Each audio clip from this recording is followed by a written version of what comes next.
I cannot get the brightness right on this camera. We love hotel lighting.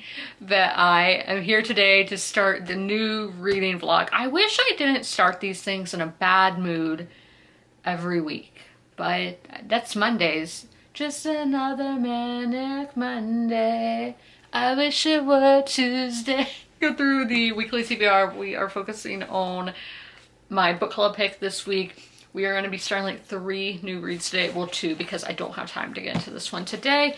But that one is what I will focus on in the morning. It is a short story collection called Here Be Icebergs by Katia Adai, translated by Rosalind Harvey. I don't know from what language. Yeah, this is translated. We'll talk about that one tomorrow. But our main pick is A Room with a View by E.M. Forster. This is what the book club voted on reading. First published in 1908, this novel by the author of A Passage to India displays Forster's skill in contrasting British sensibilities with those of foreign cultures as he portrays the love of a British woman for an expat living in Italy. I did not do a good job explaining this on TikTok, okay. Forster's heroine, Miss Lucy Honeychurch, is caught up in a world of social snobbery, unable to free herself of the claustrophobic influence of her British guardians. She is encouraged to take up with a well-connected bore of a man, but in the end, Honeychurch accepts responsibility for her own life, discovering true love with a man whose sense of freedom reminds her of A Room with a View. We're going to be starting that one today. Also, my next mood read is going to be Stolen Beauty by Lori Lico Albanese. This is in Vienna, World War II. So I don't actually know if I'm going to start this today or save it for the first of the month. We might save it for the first. The book that I read over the weekend, which is my current ebook read, is Home by Marilyn Robinson. This is kind of the sequel to Gillette. I definitely preferred Gillette. This is basically a, what is it, prodigal son retelling? Is that the word? I don't know. But we have this, it's based on some of the side characters in Gillette. There was this really like mischievous son who is a preacher's son, but he moves away. But we also have a daughter who she's come back to live with the father because he's elderly, and she doesn't think she has a whole lot going for her in life. Even going back home, she's just like, what is the purpose? What is my point? And then the brother comes back, as I said, prodigal son parable. It's kind of him coming back. And those are the books that I am currently reading. I do think this is what we're going to read today and start this one on the 1st, because this is like a really confusing week of, this is technically going to be the first vlog in April, but April doesn't start till midweek. It's kind of awkward. But I'm going to go have some lunch now, some Moe's, nachos, getting my books, my ducks in a row, if you will. But I'm here to talk about A Room with a View. In the physical copy, it would be 80 pages, but on my ebook copy, that was literally 40 cents. It was 59 pages, so I am putting down in Goodreads and everything that I read 59 pages. I have my notes for us to talk about. This is kind of like 3-star vibes, high 2-star vibes at the moment. It's not doing a whole lot for me, but I don't think it's a bad book in any way. There's nothing that I hate about it, but in chapter 1, it is a cold open. You're thrown right into this kind of like it would be like a hotel lobby nowadays, but they're staying at this, well, hotels were around back then, but just like the lobby of the place that they're staying in, just seeing all these different kind of people that are staying at this hostel, I guess, and getting introduced to the characters. But cold open, very descriptive writing off the bat. There's a lot of world building, of really building this city of Florence is where we have been so far. I think this might even be a love letter to Florence, Italy. We will just have to see. I also didn't expect all the politics that has been involved, especially early on. We haven't had that much, like the last 10% that I read, but in the first like quarter of the book, there was a lot of politics, socialism, and what they just call being radical. And I had to remind myself, this was published in 1908. The war would be going to world the world would be going to war in a few short years with World War II or World War One, and we're just seeing a rise of a lot of ideologies. Y'all know I can't say that word. We're seeing a rise in a lot of those going up on the spectrum. And it's been fun just to see tourism at a different time, because Italy is still somewhere, especially after COVID, I feel like everybody was going to Italy. And I mean, I say it myself, I didn't go on vacation, I was doing work, but it's still just such a travel destination. And I wonder, I talk about it in chapter 5 as well, or 6, mind you. Like, how long has Italy been this tourist destination? And it's just fun seeing how tourism is the same, how it's different, what we do differently. People were buying little print photographs at the gift shops of these famous places of the birth of Venus, and I'm sure people are still buying little poster or postcards of the birth of Venus by Botticelli, who's my favorite artist. It's just so fun to see how it's changed, how it's the same. That has been something fun with the book. But Mr. Emerson has definitely been my favorite character so far. He's the old man character. He's very blunt. Contrite would be another word that they actually used to describe him in the book, because we have our main character of Lucy. She's at this old church that they're sightseeing at. She lost her friend who she was going here with, and she's just walking around and she's like, oh, okay, there are these guys who were at the hotel. I'm gonna talk to them, just kind of not ask for help. And he's like, tell me what you really want. Tell me what it is, what painting you're wanting to see here or whatever. And I loved the bluntness. Like, I wish I could be like that, because sometimes I will have people message me who I'm just like, okay, you're only messaging me because you need something, so don't be asking me how I'm doing and all that. Just tell me straight up what you need. That was back in the day when I was like running Discord servers. I don't do that anymore, but back in the day I would have people, I'm like, okay, get to the point, tell me what you want. I loved seeing that with Mr. Emerson. And next, this is my wild comment. I've already talked about it over on Fable. And yeah, with Fable, y'all are getting like live reactions. I update it right after I read the chapter. With this book I happen, because it's a relatively short book. It reminded me of The White Lotus, and White Lotus season 2, to be specific, which that season is taking place in Italy. Now it's taking place in Sicily rather than Tuscany. There's similarities, and I'm so curious if the writers, creators, whatever, of the show got any inspiration from A Room with a View, because we had the character of Portia, who her boss, Tanya, is like, I don't need you for a few days, basically. So Portia meets Albie, who is another young person on vacation. He's there with his father and his grandfather, and they're Italian, and just going to find like their Italian roots. I will probably like do this in England one day, but besides the point. She kind of just meets up with them, and they're like, yeah, come with us, come do the sightseeing stuff with us. And that is essentially what happens with our character of Lucy, who she loses the woman who she's like hanging out with, and then meets up with the Emersons, and they go all around this cathedral with Mr. Emerson, giving her a tour. And I'm like, that is literally what happens on the White Lotus. So that is very interesting. And on that same little outing, they are talking about how life is perhaps not a tangle. And Mr. Emerson is saying, like, we shouldn't necessarily see that as a bad thing. And yeah, I don't think it's a bad thing. I'm imagining you're born and there's like this knot. It's all tangled up. Through our life, we are slowly unraveling that knot, finding out who we are as a person, what we're here to do, the meaning of life, that kind of thing. And once your time is up, hopefully you've unraveled it. I'm sure some people aren't as blessed to have done that, but I felt that was really interesting, reflective thing. And then in chapter 3, we see some people drinking iced coffee. I thought iced coffee was like a relatively new concept. No, I'm not a coffee drinker personally, but I did not know they were drinking iced coffee back in the 1900s, so that's pretty cool. I think a lot of people will be able to relate to our main character of Lucy. As I said, this is taking place nearly 120 years ago. But she is a young woman who is very like misunderstood by her family and by the people around her. And she is, again, trying to unravel that knot that is life. She's trying to find her place. And especially in this time period where a lot is changing for women. In a few years, we do get the women's suffrage movement and all that. And obviously that is taking place in America when these characters are mainly English. But women are starting to gain rights, but at the same time, actually in the next chapter, the medieval woman still lurks.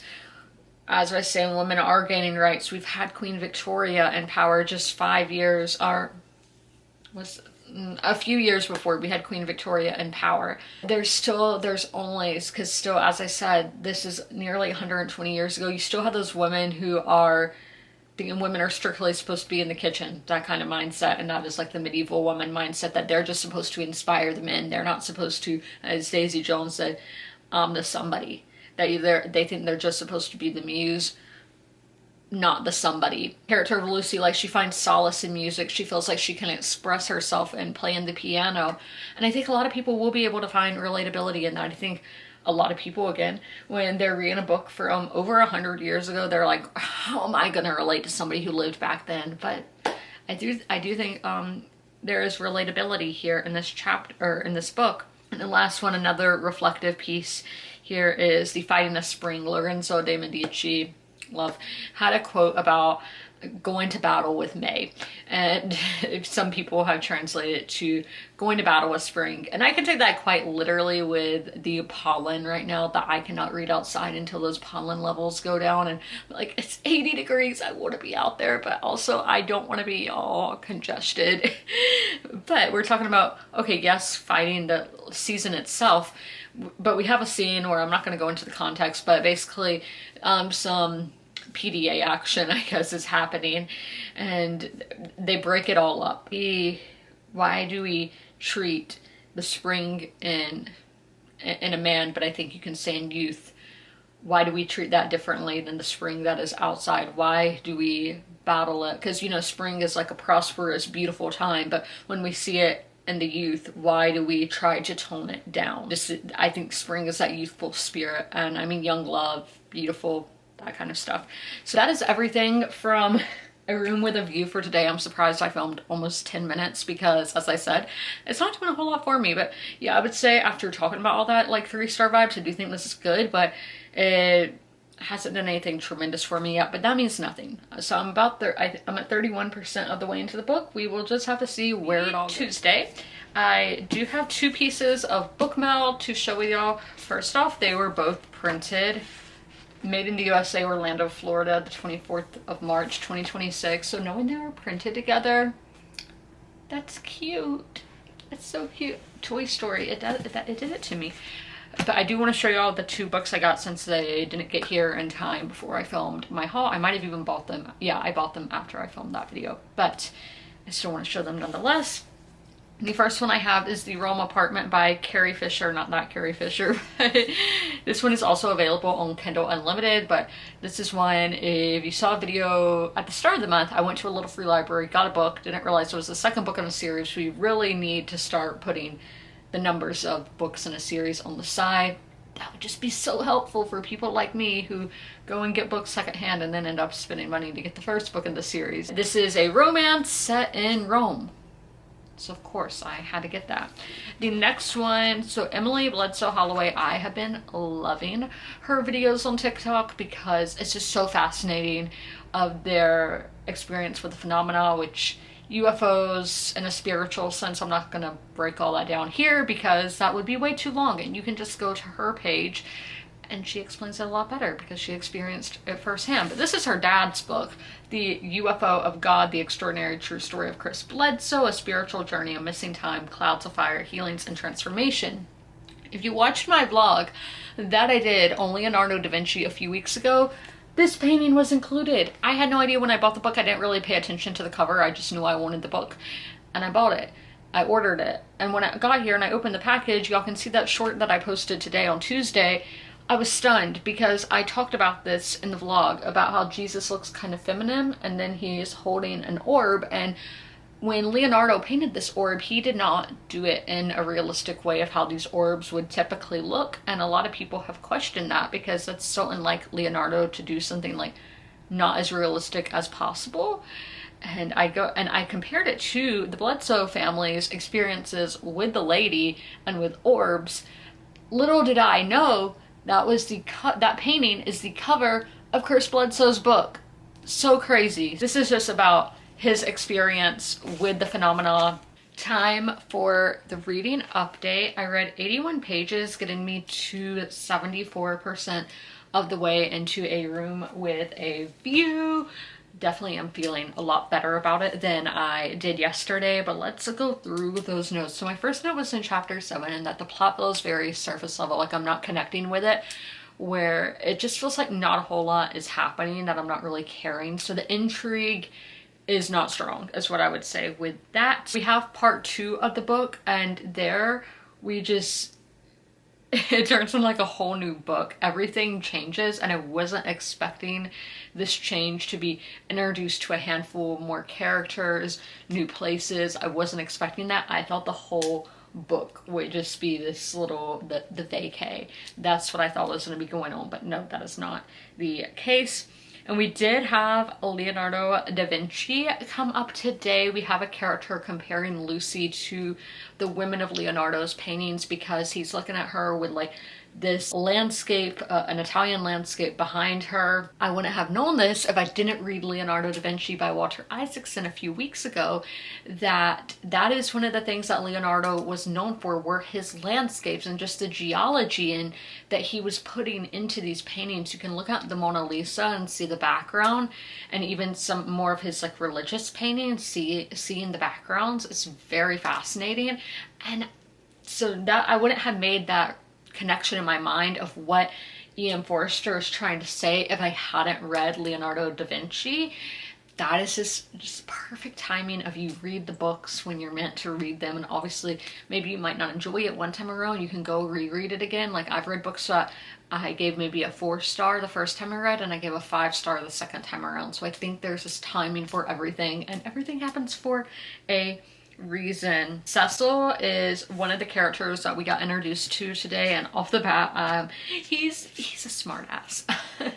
And I can relate to him. Don't know what that says about me, but in some of these scenes I can definitely relate to him. One of the later points that I got into chapter 10, I think this is a great classic for a modern audience. If you're somebody who reads predominantly modern books, I really only focus on classics in April, but these characters just read so modern, and I can definitely pluck them from their time in 1908 to our modern times and be like, this is how this person would be. Cecil would be on Twitter.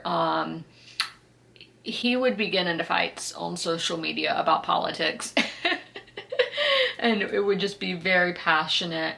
I'm trying to think of this word that I saw earlier. Performative activism. I think he would do that. Yes, these characters could just translate so well to a modern audience. I dropped my notebook. The two big themes that I'm picking up in the book are gender dynamics of what is expected of a woman, what is expected of a man, and how men at this time just have a lot more freedom than a woman does. But women are starting to, they're questioning things. They're like, okay, why does a man get more freedom than I do? Why can't I do what a man does? And as I talked about earlier, we do see women's rights do really start to progress starting in this era. I don't want to say starting, because there's all these women who came before us, and we're all constantly just, you know, trying to climb that ladder, that stairway. Women are really starting to question societal norms of why they're treated the way that they are. And then youthfulness is another big theme here.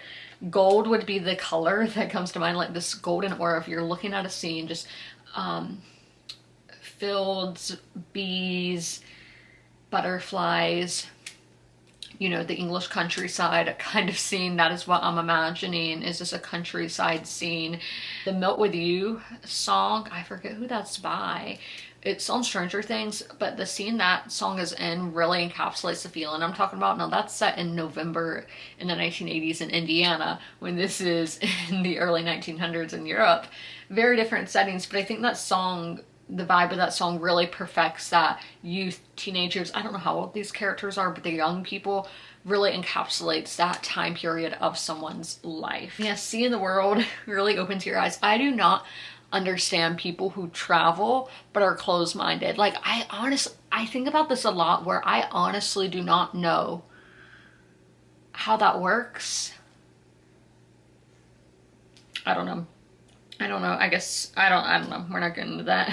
But as I said, this book is growing on me, that summertime feeling. Even though this book, it's not a summertime book. It doesn't take place in the summertime, but it has that looking back, that nostalgic factor of looking back to being a young person, being a youth. For me, I'm thinking of like teenage years and just being free, which you see freedom of being a child, being a teenager before you're an adult, and just you lose all that eventually. But I love to read it, and you can really reconnect with it.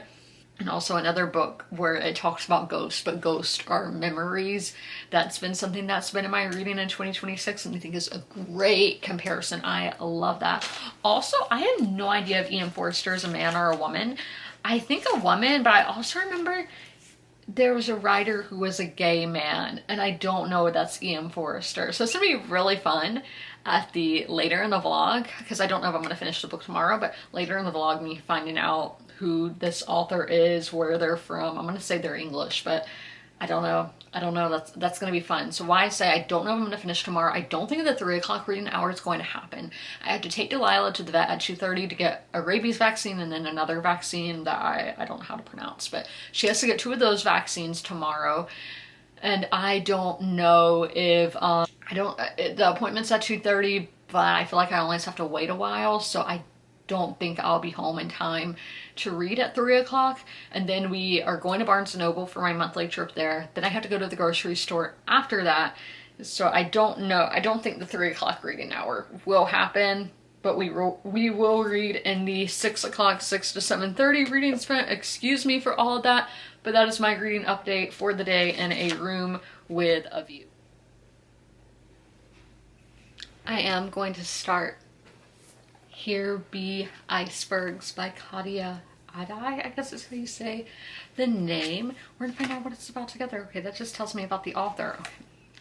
The mysteries of kinship, families born into and families made, take disconcerting and familiar shapes in these refreshingly frank short stories. One family is haunted by a beast that splatters fruit against the walls of the house every night. Another experiences a moment of truth after a near collision with a bus on the way home from the beach.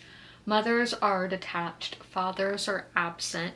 We know these moments in the abstract, but Claudia Adai makes each an uncanny as our own lives, close but not yet understood. I'm going to start this. I'm going to work out some more. I've already done a strength workout today, but we're about to do cardio. Give y'all an up. I just got back from the vet. It went smoothly. Like, she did yelp at one of the shots. I guess it hurt. I don't know. Other than that, because there was like nobody else there. Like, one man came in and he was picking up some. She didn't have to see anybody in the waiting room, which I've told y'all before, and like I told them, like, she's fine with just like small groups of dogs, but big groups of dogs, that's a no-no. But if she saw another dog, she would really want to play, and that might get her hyped up, like zoom zoom. We don't want that. That was really nice. So there was like nobody there. All the workers, amazing. I don't know. I think the review would be linked to my dad's, because I was like, I need to leave them a review, but everything went smoothly because she just needed the shots, not an exam or anything like that. So she got the shots and the rabies, and then the other one that I think is the standing water one. I could be mistaken because I get them confused.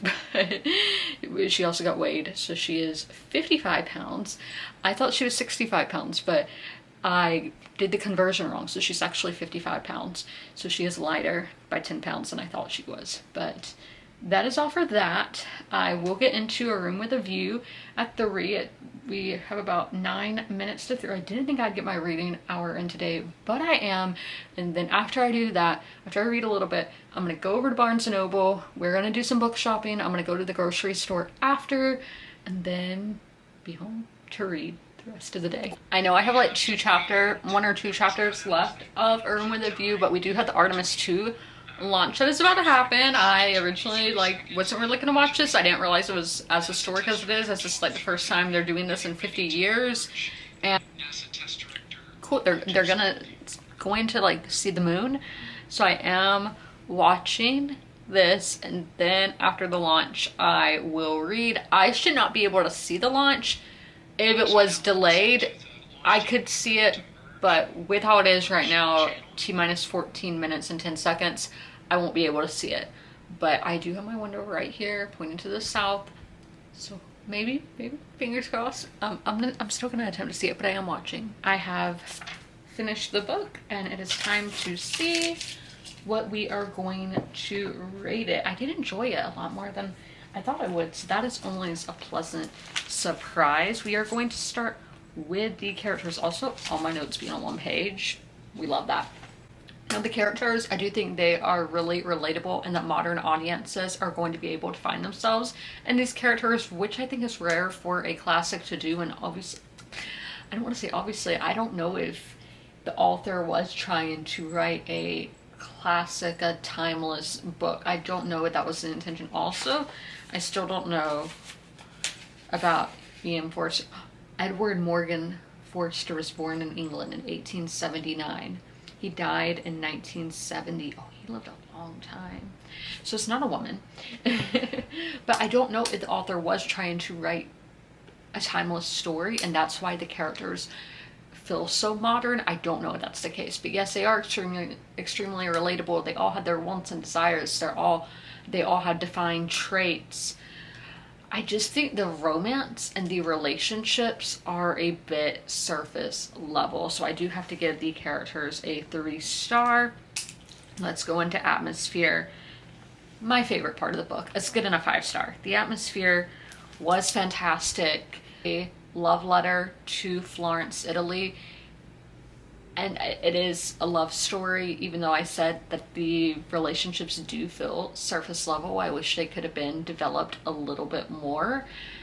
But there is tremendous work put into the world building, and the tone is nostalgic, golden, summery, that feeling of looking back at youth, and I love when books do that. The writing... Ooh, I only struggle with what to give the writing. I would give a 3 because there were really thought-provoking, reflective pieces in the writing. You can see the ones that I screenshotted, or not screenshotted, that I took pictures of on my Pinterest, which I think will be linked down below. If I remember, I will link it. There were really thought-provoking pieces, but it is very descriptive, and that personally isn't for me, but it was still beautifully written at times, so we will give that a 3-star. Plot. It wasn't what I expected, and I do like that. I like that it wasn't what I expected, and it was just very much like a breath of fresh air, and again, extremely modern, which I wasn't expecting. I'm saying the same thing over and over. I'm sorry. That we have the big themes here are gender dynamics and what it meant to be a woman of this time period and a young woman who is trying to find herself, and as I said, youth, of being a young person and trying to find out what your purpose is. And that's one of the big questions here is, what is the purpose of life? The author does give his explanation for that on what he thinks it is. I'm not going to say it because I don't want to spoil it for you, but how we are all constantly trying to be like, what is our purpose? Why are we here? It's just something that a lot of people will be able to relate to. So I will give that a 4. The intrigue, I am giving a 2 because I didn't really care. Sometimes I just was bored, just going along with the flow, not really caring what would happen next. And I do think that can fall back to that character work of not being extremely connected to the characters. For logic, oh bless you Fred, but logic, I'll give a 3. And enjoyment, 3-star, because I thought it was a good book. Let's do the math. Oh my gosh, every book that I've read lately is a 3.25. It is getting a 3.25 over on Goodreads. I'm not going to unhaul it because I did really enjoy it. And I'm somebody who has struggled with classics, but I do think this is a good classic. I think it's a good entryway for modern audiences to get into classic literature. Also, if you're a fan of The White Lotus, I think this might be a book for you to pick up. And if you're traditionally like a romance reader, you might like this. And it feels so authentic. A lot of times we read historical fiction and it feels dated, that it just feels stilted, but this, I know it came out in 1908. It really felt real. I'm seeing, oh, we have like a big cast of characters. We have Maggie Smith, Helena Bonham Carter, love her. And I thought what's his name? Robert Downey Jr. I thought he was in it, but I guess not. But maybe he wasn't famous enough to be listed yet. I don't know. If he's not in it, I'm sorry. Don't know if I'm gonna watch a movie or not. It depends where it is streaming at. But those are my thoughts and my review for A Room with a View by E.M. Forster. Once again, y'all are having to hear from me and Fred. Also, Fred watched the rocket launch. It was very educational for him.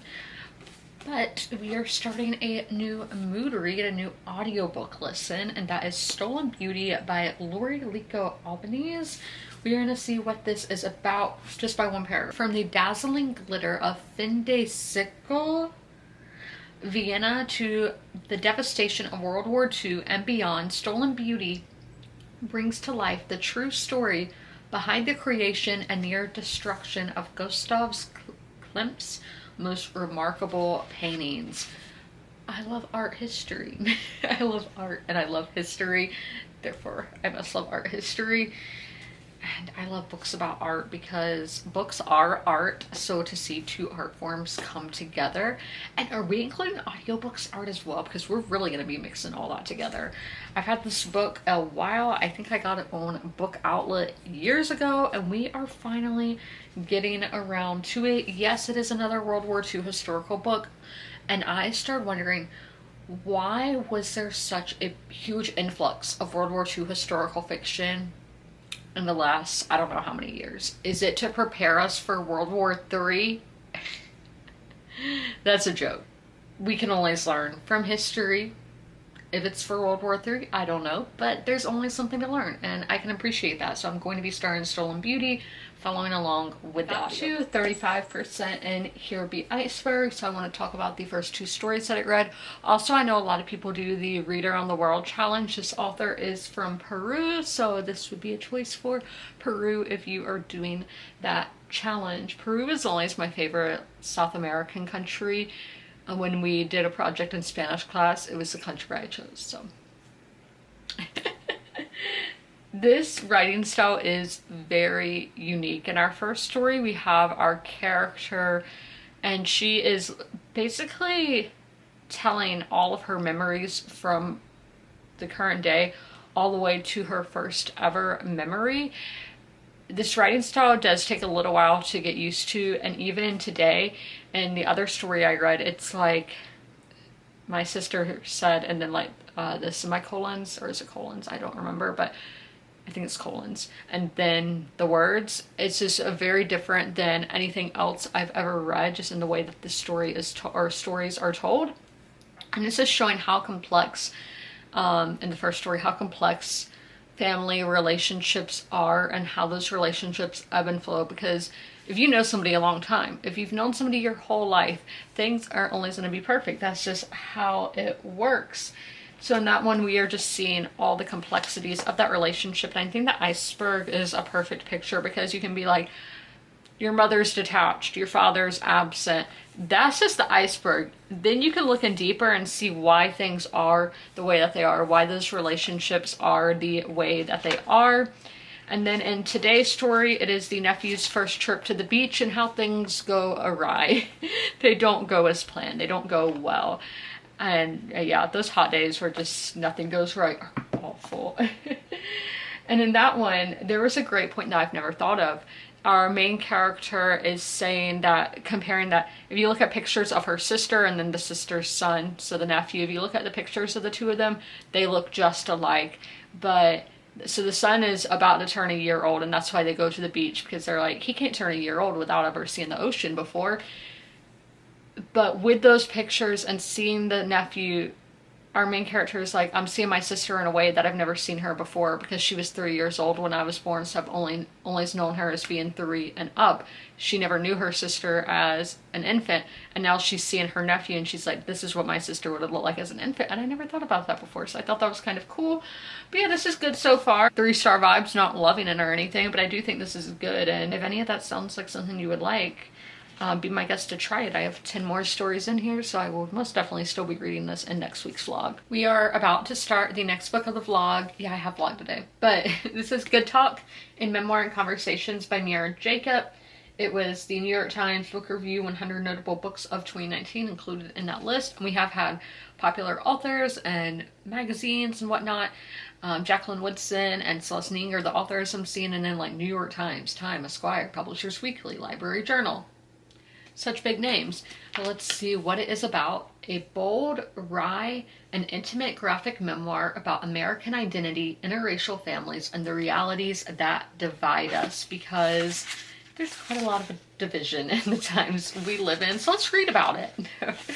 But that is what I am about to start. This is my graphic novel pick for the month of April. I got to 41% in Good Talk by Mira Jacob, so we're gonna talk about Good Talk. My notes so far: I am enjoying this high 3, 4-star vibes, because I do think this is important and just bring it to the table so many things that I never thought of before. My first note is I love when nonfiction includes children, as it can make just some topics easier to understand. The book starts out with Mira's son Z. He is obsessed with Michael Jackson, and starts to ask questions about race. He is the son is half East Indian and then half Jewish. We're in around the 2015 time period. A lot of stuff is happening in the news that her son has questions about, and it really makes Mira reflect on her own experience with race and racism in the United States. I love the style of this because it isn't purely drawings. We also have pictures included. The backgrounds in the scenes are often real photographs, and then we have her drawings of the people. I've never seen that before, and I would be really interested in the creative process behind that. Does she not like drawing landscapes, only like drawing humans, or is that just what she wanted to do? I don't know, but it's something I've never seen before. It's very unique, and the way this is written is just very personable. It feels like Mira is just telling you about her life and her experiences in the United States, and again, just her life in general, that I just feel really connected to her as a person, and she just makes it so easy to understand. She goes back to India at the age of 5 to visit her grandparents and family in India. Her parents were born in India, but she was born in the United States. And there is a lot of colorism. I think that's the correct term. I learned about that in the Black community in The Vanishing Half. But in this, we're seeing it from an Indian perspective, and just how color is viewed in India. And I never really knew about that. So when Mira gets back to the States, she never thinks about her skin color. She never thinks about that. She lives in New Mexico, and they claim they're the 3rd Indian family to live in New Mexico, based on the first 2. They say, yeah, y'all are the 3rd. There's a lot of like little comedic bits like that. I love her family, her parents and everything. They're great. She never really thought that much about race, but looking back, she can be like, oh yeah, I definitely experienced people being racist towards me. But she starts dating a Black guy in high school, and he is really the one who kind of starts opening her eyes to racism. Just see how her view of racism has gone from being a little girl, never really noticing her skin color, not really thinking much of it, to being a mother in 2015, having to explain racism to her young son. And it's just really interesting to see how her view has developed, and how her own experience, like coming to terms with being like, oh my gosh, I really did go through that. That's been really interesting. There is one scene of when she is, I think, in the 5th grade. I forget her teacher's name, but she is like really passionate about the settlers and all of that. And she's very like strict Mormon. All the kids, they're scared of her, and it says not because she's Mormon, just they were just scared of her because she's like strict. And Mira she only calls her Mira Jacobs, which I might have done earlier. And Mira's just too scared to correct the teacher that her last name is Jacob, not Jacobs. She wins this contest, this essay contest wrote about hammers, about how important those were to the settlers. She they just go on this whole journey of trying to find where the event is, because since she won the essay contest, they go to this luncheon and she reads her speech to the crowd. A lot of the women at that, they're white women, they don't really want her to speak. Now obviously as a child, Mira's not understanding that, but her teacher does. And so when they're in the car, teacher grabs Mira's arm and she's like, don't let anybody ever tell you you are not American. It does not matter when your parents came here, any of that. You are an American. And that just made me so emotional. And I'm glad that Mira had somebody in her life telling her that, even if she didn't understand it at the time. I think looking back, she can realize that. And I think we all, like how teachers, this is kind of changing gears, but we all had those teachers who were strict that we might have been scared of, but really they had our best interests at heart. And I think this teacher was an example of that. But just seeing that scene, I thought that was just very I'm glad she had somebody who had her back. I think that is everything. But that is where we are going to be ending the vlog. How many books did I finish this week? I finished one book, with that being A Room with a View. I have read over 100 pages, now 3 days this week, because I read 146 pages in there. That is the weekly wrap up. I have hauled 6. I bought 5. The other was with a gift card, so doing kind of good. But what is the theme of next week's vlog? We are going to be reading one of the shortest classics on my TBR according to Goodreads. That is going to be Of Mice and Men by John Steinbeck. We have 2 characters who are kind of misfits, but they come together as a family. they found family is a trope. They are working in California in a labor camp, I think. And this time period is the Great Depression.